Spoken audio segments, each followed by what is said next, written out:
Hi Commandos, welcome to my YouTube channel AMNDHU. My name is Raviteja, APSP constable. Present Agniveer rally అనేది జరుగుతుంది. Already start అయ్యి 4 days అయింది. ఈ 4 daysలో మనకి వచ్చిన ఇన్ఫర్మేషన్ ఏంటి అంటే హైట్ అనేది 168 సెంటీమీటర్స్, చెస్ట్ అనేది 77, బ్రీతింగ్ 5 సెంటీమీటర్స్ ఎక్స్పాన్షన్, టోటల్ 82. అయితే వచ్చిన ఇన్ఫర్మేషన్ ఏంటి అంటే బ్రీతింగ్లో మనకి చెస్ట్ పరంగా 5 సెంటీమీటర్స్ కదా ఎక్స్పాన్షన్, 1 సెంటీమీటర్ తక్కువైనా కూడా రిజెక్ట్ చేస్తున్నారంట. ఇది అందరూ కూడా గమనించండి. మన ఛానల్ నుంచి ఇది మీకు హెచ్చరిక అనమాట. సో ఎవరైతే ఇంకా ఈవెంట్ ఉందో వాళ్ళందరూ కూడా చెస్ట్ మీద కొంచెం కాన్సన్ట్రేట్ చేయండి. సో ఇప్పుడు ఎవరికైతే అగ్నివీర్ ఈవెంట్ ఉందో వాళ్ళందరికీ కూడా మన ఛానల్ నుంచి కొన్ని ఇంపార్టెంట్ టిప్స్ అనేవి నేను చెప్తాను. ఈ టిప్స్ అనేది మీరు కనుక ఫాలో అయితే ఖచ్చితంగా ఈ యొక్క ఆర్మీ ర్యాలీలో మీరు బోర్డు అనేది క్లియర్ చేస్తారు. సో వీడియో ఎక్కడ స్కిప్ చేయకుండా చివరి వరకు చూడండి. సో ఫస్ట్ టిప్ ఏంటి అంటే ఎవరికైతే ఈవెంట్ డేట్ ఉందో ఆ డేట్కి 2 days బిఫోర్ అనేది బాడీ అనేది రెస్ట్ అవ్వాలి. అంటే మీరు ఏం వర్కౌట్ కూడా చేయకూడదు అనమాట. సో సెకండ్ టిప్ ఏంటి అంటే మనం ఈవెంట్కి వెళ్ళిన తర్వాత వెంటనే మనకి ఈవెంట్ స్టార్ట్ చేయడు. సో నైట్ అంతా మనం అక్కడ స్టే చేయాల్సి ఉంటుంది. సో మీరు వెళ్ళేటప్పుడు ఏదైనా ఒక లైట్ ఫుడ్ అనేది క్యారీ చేయాలి. ఆ లైట్ ఫుడ్ అనేది కూడా మీరు ఆ ఫుడ్ తీసుకుంటే ఈజీగా డైజెషన్ అయ్యేలాగా ఉండాలన్నమాట. సో థర్డ్ టిప్ ఏంటి అంటే మనకి లోపలికి పంపించిన తర్వాత కూడా మనకి వెంటనే రన్నింగ్ స్టార్ట్ చేయడు. అప్పుడు కూడా మనం అలా చాలాసేపు కూర్చోబెడతారనమాట. సో ఇలా కూర్చోవడం వల్ల ఏమవుతుందంటే మజిల్స్ అన్ని పట్టేసి బ్లడ్ అనేది ఫ్లో అవ్వదన్నమాట సరిగ్గా. సో మీరు ఏం చేస్తారంటే అక్కడున్న సర్కమ్స్టాన్సెస్ బట్టి కొంచెం కాళ్ళు అనేవి వైడ్ చేసుకుంటే బ్లడ్ అనేది ఈజీగా మనకి సర్క్యులేషన్ అవుతుందన్నమాట. సో ఫోర్త్ పాయింట్ ఏంటంటే మనకు అక్కడ వామప్ కూడా చేయడానికి అవ్వదు. సో మీరేం చేస్తారంటే మీరు వెళ్ళినప్పుడు మీరు జండు బామ్ కానీ లేదంటే ఓమ్ని జెల్ కానీ మూవ్ స్ప్రే కానీ క్యారీ చేసుకుంటే మీరు అది కొట్టడం వల్ల ఏమవుతుందంటే స్వెట్ బయటకు వచ్చే హీట్ అనేది జనరేట్ అవుతుంది. సో ఫిఫ్త్ పాయింట్ ఏంటి అంటే ఇది చాలా ఇంపార్టెంట్ పాయింట్ అండి. విజిల్ వేసిన తర్వాత రన్నింగ్ స్టార్ట్ చేసినప్పుడు చాలా మంది ఏం చేస్తారంటే ఇక్కడ ఇదేదో 400 మీటర్స్ ఈవెంట్ అనుకొని ఫస్ట్ రౌండ్ చాలా స్పీడ్గా పరిగెట్టి ఆపేస్తారు. సో ఇందులో చాలా మంది మంచిగా ప్రిపేర్ అయిన ఆస్పిరెంట్స్ కూడా వీళ్ళకి భయంతో ఏం చేస్తారంటే వీళ్ళు కూడా ఎవడో ఫస్ట్ వెళ్ళాడు కదా 400 మీటర్స్ అని చెప్పి వాడితో పాటు స్పీడ్గా వెళ్ళిపోయి వీళ్ళు కూడా రేస్ని మధ్యలోనే ఆపేస్తారు. సో అందరూ కూడా గమనించండి, మీరు గ్రౌండ్లో ఏ విధంగా అయితే ప్రాక్టీస్ చేశారో అలాగే ఆర్మీ ఈవెంట్లో మీరు వెయ్యండి. స్టార్టింగ్ 120 మీటర్స్ ఒక 80% పేస్తో వెయ్యాలి.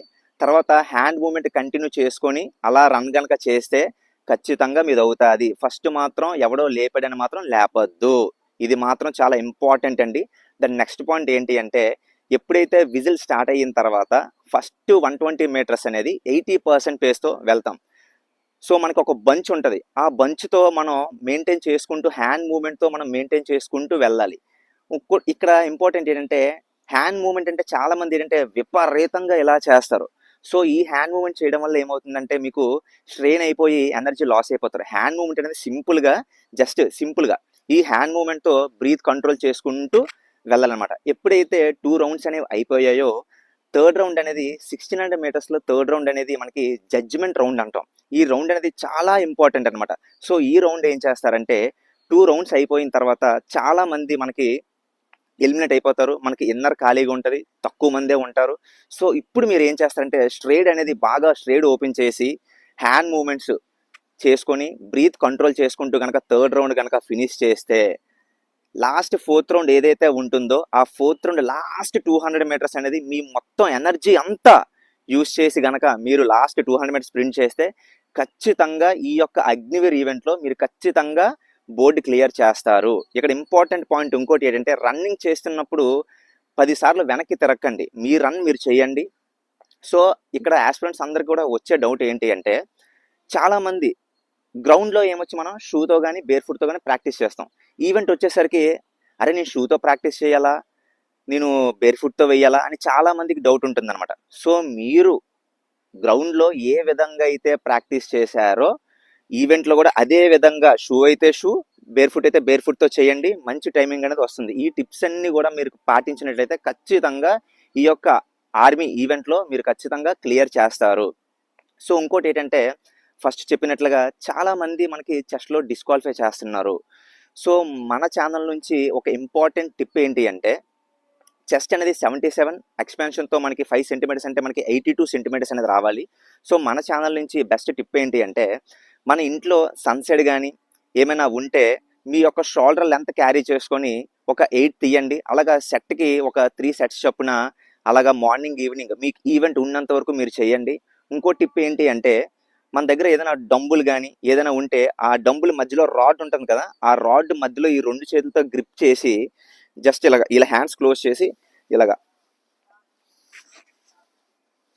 ఈ విధంగా చేసినట్లయితే సెట్కి ఒక 12 చొప్పున 3 సెట్స్ అలాగా మార్నింగ్ ఈవినింగ్ చేసినట్టయితే మీకు ఇక్కడ ఎక్స్పాన్షన్ చేస్తున్నప్పుడు ఈజీగా మీకు 5 సెంటీమీటర్స్ అని ఖచ్చితంగా వస్తుంది. అన్న మరి మా దగ్గర డంబుల్ లేదన్నా అంటే మన ఇంటి దగ్గర ఏదైనా బరువైన వస్తువు ఏదైనా వాటర్ బాటిల్ కానీ ఇలాంటివి ఏదైనా ఉన్నా కూడా మీరు ఈజీగా పట్టుకొని మధ్యలో పట్టుకొని ఇలాగ చేస్తే ఖచ్చితంగా 5 సెంటీమీటర్స్ అనేది ఈజీగా మీరు అక్కడ ఎక్స్పాన్షన్ అవుతుంది. ఎందుకు నేను ఇంతలాగా స్ట్రెస్ చేసి చెప్తున్నానంటే ఇన్ని రోజులు మీరు కష్టపడి 1600 మీటర్స్లో ఫస్ట్ బోర్డు కానీ సెకండ్ బోర్డు కానీ క్లియర్ చేసి చెస్ట్లో పోయిందంటే మాత్రం మనం చాలా చాలా బాధపడాల్సి వస్తుంది. సో అందుకే అందరికీ చెప్తున్నా, చెస్ట్ పరంగా చాలా మందిని డిస్క్వాలిఫై చేస్తున్నారంట. సో నేను చెప్పిన ఎక్సర్సైజ్ కనుక మీరు చేస్తే ఖచ్చితంగా ఈ యొక్క ఈవెంట్లో మీరు చెస్ట్ కూడా క్వాలిఫై అవుతారు. సో ఈ వీడియో కనుక మీకు నచ్చినట్టయితే లైక్ చేయండి, షేర్ చేయండి, మన ఏఎం అండ్ హెచ్ ఛానల్ని సబ్స్క్రైబ్ చేసుకోండి. ఈ వీడియో అగ్నివీర్కి ప్రిపేర్ అవుతున్న ఆస్పిరెంట్స్ అందరికీ కూడా షేర్ చేయండి. So Agniveer all the best. జై హింద్.